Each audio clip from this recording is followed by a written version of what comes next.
Nếu phải chọn ra một trong những loài sinh vật ngoại lai gây hại nổi tiếng nhất châu Á, ốc bươu vàng chắc chắn nằm trong nhóm đầu bảng. Điều thú vị là ban đầu người ta không đưa nó đi khắp thế giới để phá hoại. Ngược lại, nó từng được kỳ vọng sẽ trở thành một mỏ vàng di động giúp người dân có thêm thực phẩm và thu nhập. Thế nhưng chỉ vài năm sau, nhiều quốc gia đã phải chi hàng triệu đô la Mỹ để chống lại chính loài ốc bươu vàng này. Ngày nay, nhiều nước đã đưa ốc bươu vàng vào danh sách sinh vật ngoại lai nguy hiểm, cấm nuôi, cấm vận chuyển hoặc là kiểm soát rất chặt chẽ. Vậy ốc bươu vàng có nguồn gốc từ đâu? Ốc bươu vàng có nguồn gốc từ khu vực Nam Mỹ, đặc biệt là Brazil, Argentina và Uruguay. Cuối thập niên 1970 và đầu những năm 1980, loài này được đưa đến nhiều quốc gia châu Á như là Philippines, Thái Lan, Trung Quốc, sau đó đến Việt Nam những năm sau, với kỳ vọng trở thành một nguồn thực phẩm mới. Khi ấy, nhiều chuyên gia và nhà đầu tư tin rằng đây là một cơ hội kinh tế hấp dẫn. Một con ốc trưởng thành có thể lớn hơn rất nhiều so với những loại ốc đồng quen thuộc. Chúng lớn nhanh, ít bệnh, dễ nuôi và có thể ăn nhiều loại thực vật khác nhau. Trên lý thuyết, đây giống như một mỏ vàng biết bò của người nông dân. Nhưng thực tế hoàn toàn khác với những gì người ta từng kỳ vọng. Người tiêu dùng ở nhiều nước châu Á không mấy hứng thú với thịt ốc bươu vàng. Giá bán thấp, thị trường tiêu thụ hạn chế, khiến nhiều trang trại nhanh chóng thua lỗ. Không ít hộ nuôi bỏ mặc ao hồ hoặc thả ốc ra môi trường tự nhiên để cắt lỗ. Khi đó rất ít người nhận ra rằng họ vừa mở cánh cửa cho một trong những cuộc xâm lăng sinh học nổi tiếng nhất châu Á. Chỉ trong một thời gian ngắn, ốc bươu vàng xuất hiện từ ruộng lúa, ao hồ đến kênh mương sông ngòi. Và một khi đã đặt chân vào tự nhiên, chúng gần như không gặp phải lực cản nào đủ mạnh để ngăn chặn sự bùng nổ của ốc bươu vàng.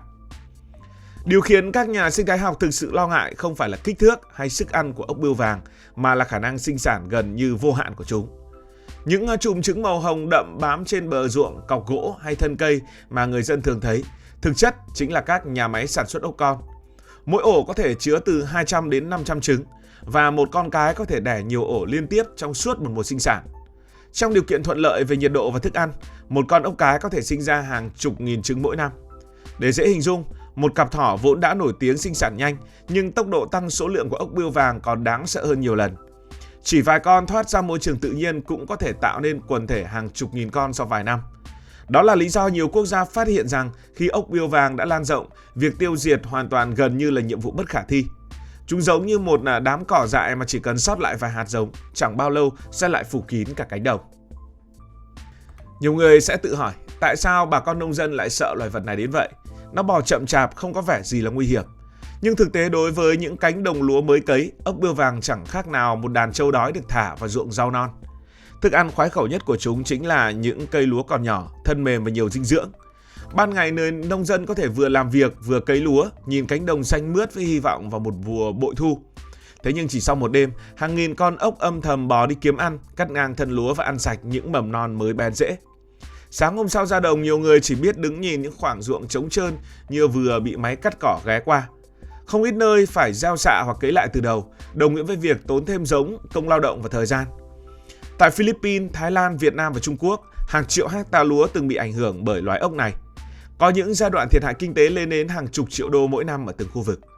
Đối với các quốc gia mà lúa gạo là lương thực chính nuôi sống hàng chục hoặc hàng trăm triệu người, câu chuyện ốc bươu vàng không đơn thuần là một loài gây hại, nó còn liên quan đến sản lượng lương thực, thu nhập của người nông dân và sự ổn định của cả một ngành nông nghiệp. Tác hại của ốc bươu vàng không dừng lại ở những thửa ruộng lúa. Đây là loài ăn tạp với khẩu vị cực kỳ rộng. Bất kỳ loại thực vật thủy sinh mềm nào cũng có thể trở thành thức ăn của chúng. Từ rau muống nước, bèo, cỏ, thủy sinh cho đến những loại cây mọc trong đầm lầy hoặc ven sông hồ, tất cả đều nằm trong menu của ốc bươu vàng.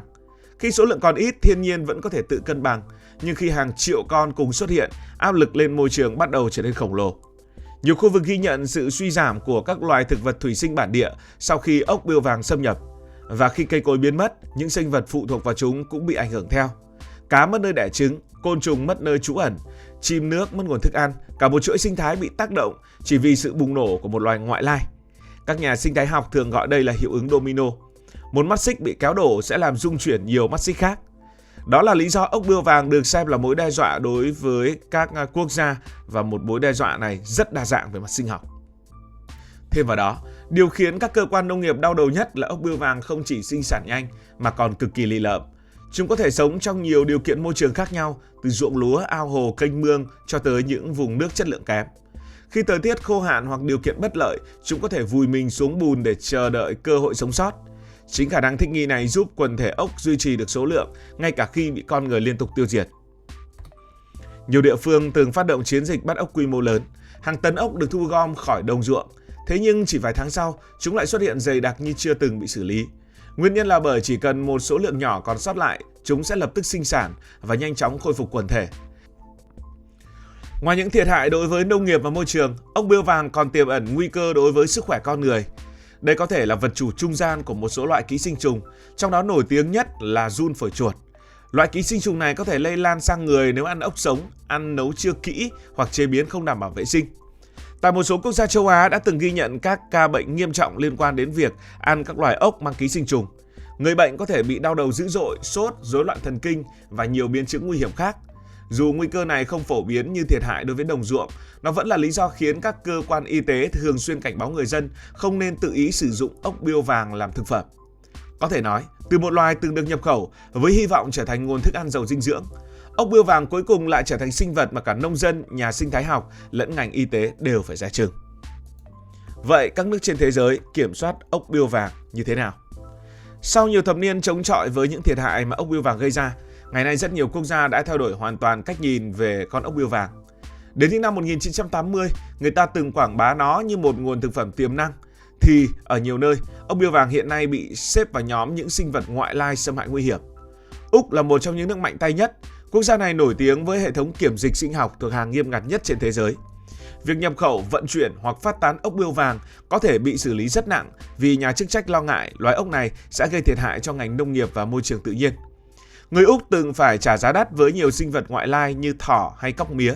Vì vậy họ gần như áp dụng chính sách phòng bệnh hơn chữa bệnh đối với các loài có nguy cơ xâm lấn. Tại Mỹ, nhiều bang cũng áp dụng các quy định nghiêm ngặt đối với loài ốc táo xâm lấn, nhóm mà ốc bươu vàng là đại diện nổi tiếng nhất. Một số nơi cấm sở hữu, nuôi, mua bán hoặc vận chuyển chúng qua biên giới bang. Trong khi đó, ở các nước châu Á từng chịu ảnh hưởng trực tiếp như là Philippines, Thái Lan, Trung Quốc hay Việt Nam thì chúng ta tập trung vào các chiến dịch kiểm soát quy mô lớn. Philippines đã triển khai các chương trình quốc gia chống ốc bươu vàng từ cuối những năm 1980 sau khi chứng kiến hàng loạt cánh đồng lúa bị tàn phá. Tại Nhật Bản và Hàn Quốc, các địa phương bị ảnh hưởng thường xuyên tổ chức giám sát, thu gom và kiểm soát quần thể ốc tại các vùng nông nghiệp. Còn ở Trung Quốc và Việt Nam, hình ảnh người dân đi bắt ốc, thu gom ổ trứng màu hồng hoặc thả vịt vào ruộng để hạn chế số lượng ốc đã trở nên quen thuộc trong nhiều năm. Điểm chung dễ nhận thấy là gần như không còn quốc gia nào xem ốc bươu vàng là vật nuôi kinh tế đầy triển vọng như cách đây vài chục năm. Ngược lại, phần lớn đều coi đây là sinh vật cần được kiểm soát chặt chẽ. Các quy định có thể khác nhau, từ cấm nhập khẩu, cấm vận chuyển, cấm nuôi thương mại cho đến các chương trình tiêu diệt ngoài thực địa. Nhưng mục tiêu đều giống nhau, ngăn loài ốc này tiếp tục mở rộng phạm vi sinh sống.